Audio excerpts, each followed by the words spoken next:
Assalamualaikum warahmatullahi wabarakatuh. Saya dari kelompok 5 akan menjelaskan tentang knowledge capture system. Di kelompok 5 anggotanya ada Bayu, Bubung, Trigan, Septian, dan Sanda. Nah, yang pertama akan dijelaskan oleh saya sendiri, yaitu tentang knowledge capture system. Nah, knowledge capture system yaitu suatu proses memunculkan pengetahuan eksplisit atau diam-diam dari orang, artefak, atau entitas organisasi, mengandalkan mekanisme dan teknologi untuk mendukung eksternalisasi dan internalisasi. Yang selanjutnya yaitu menangkap pengetahuan tacit. Yang pertama yaitu cerita organisasi. Yang kedua, narasi terperinci tentang tindakan, manajemen masa lalu, interaksi karyawan, atau peristiwa intra atau ekstra organisasi lainnya yang merupakan komunikasi informal di dalam organisasi. Yang selanjutnya biasanya termasuk plot, karakter utama, hasil, dan moral yang tersirat. Yang selanjutnya berasal dari dalam organisasi dan biasanya mencerminkan norma, nilai, dan budaya organisasi. Poin selanjutnya adalah cerita membuat informasi lebih hidup, menarik, menghibur, dan mudah dikaitkan dengan pengalaman pribadi. Berisi detail kontekstual yang kaya. Oleh karena itu, ideal untuk menangkap pengetahuan diam-diam. Yang selanjutnya tentang bercerita organisasi atau pedoman. Poin pertama yaitu merangsang penceritaan dan penulisan cerita secara alami. Yang selanjutnya berakar pada materi anekdot yang mencerminkan komunitas yang bersangkutan. Poin selanjutnya adalah tidak harus mewakili perilaku ideal. Program organisasi untuk mendukung penceritaan tidak boleh tergantung pada pakar eksternal untuk kelangsungannya. Cerita organisasi adalah tentang mencapai suatu tujuan, bukan hiburan. Patuhi standar dan aturan etika tertinggi. Selanjutnya akan dijelaskan oleh Bubung. Bercerita organisasi, pertimbangan penting. Yang pertama, cara yang efektif untuk menangkap dan mentransfer pengetahuan organisasi diam-diam. Kedua, identifikasi orang-orang dalam organisasi yang bersedia sebagai bagaimana mereka belajar dari orang lain. Yang ketiga, gunakan metafora untuk menghadapi masalah organisasi yang sulit. Yang keempat, mendongeng memberikan metodologi alami untuk melihat komunitas karena membangun kepercayaan pencari pengetahuan belajar dari penyedia pengetahuan.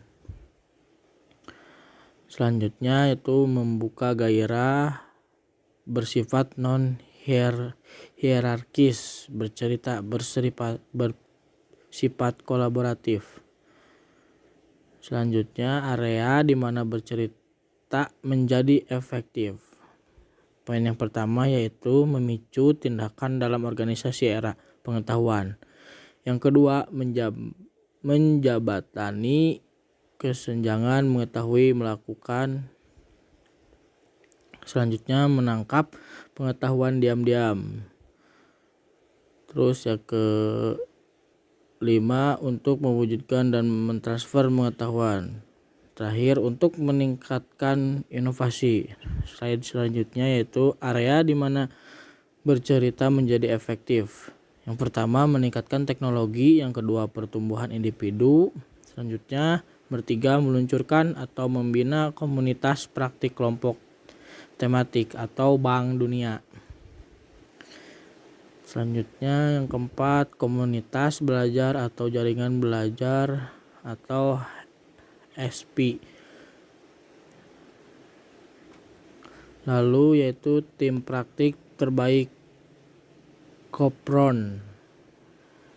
Terus selanjutnya grup keluarga Herok. Ya, selanjutnya akan dilanjut oleh Rigan. Bagaimana mengatur dan menggunakan cerita teknik? Poin pertama, pengamatan antropologi. Poin kedua, pewawancaraan yang naif. Poin ketiga, menyebabkan subjek secara alami menyumbangkan anekdot mereka. Poin keempat, keingintahuan menghasilkan tingkat elisitasi pengetahuan yang lebih tinggi. Poin kelima, lingkaran bercerita. Poin keenam, dibentuk oleh kelompok-kelompok yang memiliki tingkat koherensi dan identitas tertentu.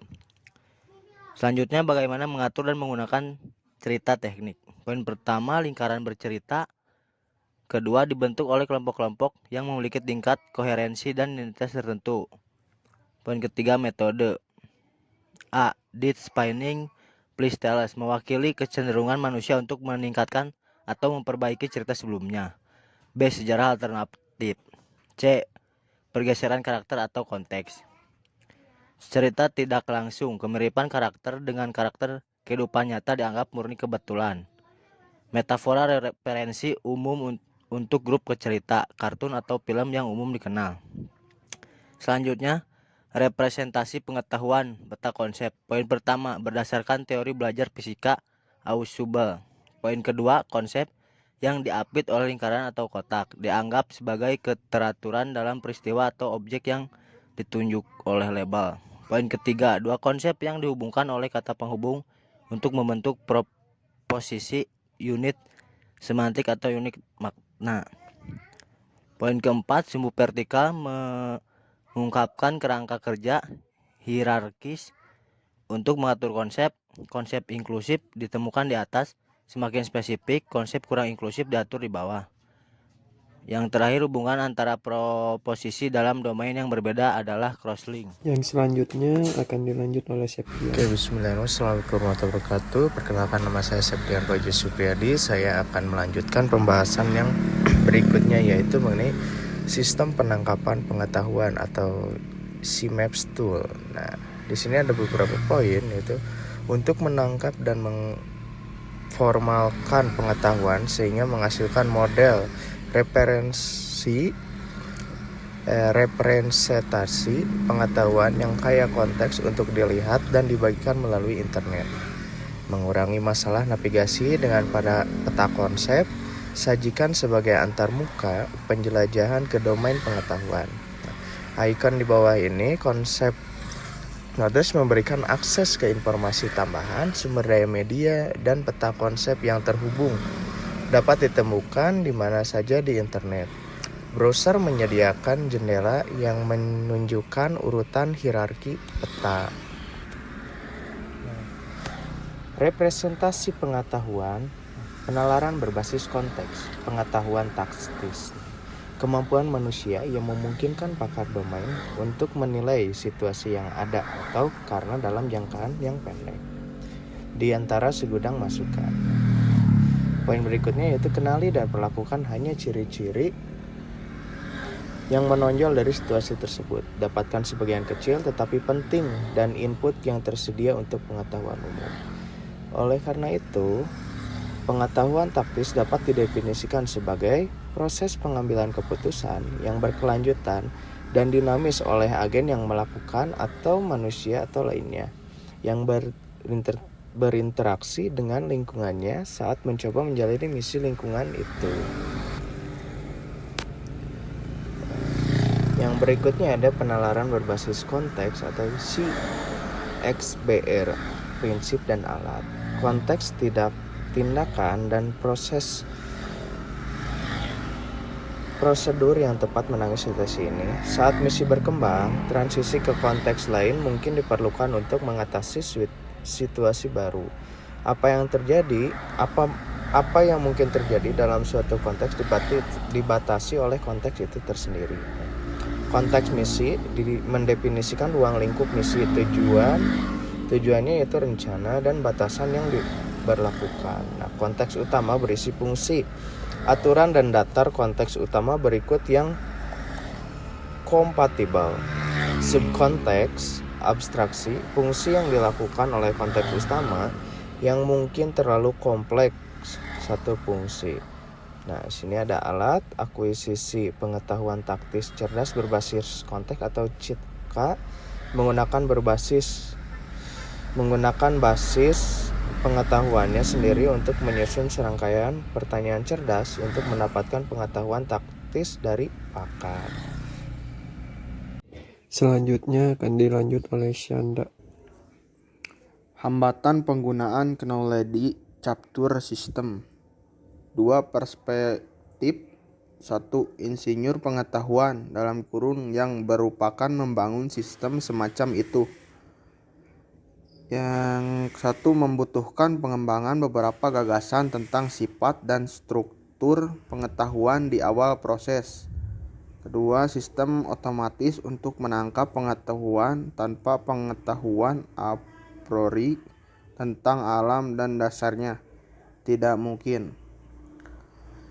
Yang kedua, pakar misteri pelajaran yang akan berinteraksi dengan sistem penangkapan pengetahuan otomatis untuk mempertahankan pengetahuan. Perlu mengambil inisiatif untuk belajar bagaimana berinteraksi dengan sistem. Beberapa orang mungkin menolak untuk mencoba hal-hal baru. Dapat diatasi dengan impuls yang memadai dari antarmuka yang ramah pengguna. Yang selanjutnya, belajar dengan observasi subtur knowledge. 1. Penelitian tentang bagaimana manusia dan hewan belajar melalui observasi. Yang kedua, penggunaan pembelajaran melalui pengamatan untuk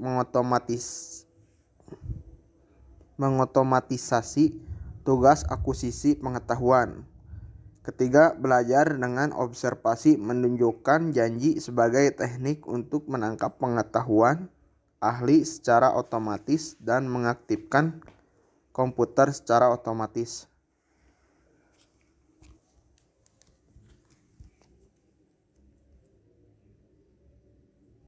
Mungkin sekian presentasi dari kelompok kami. Mohon maaf jika masih banyak kesalahan. Wassalamualaikum warahmatullahi wabarakatuh.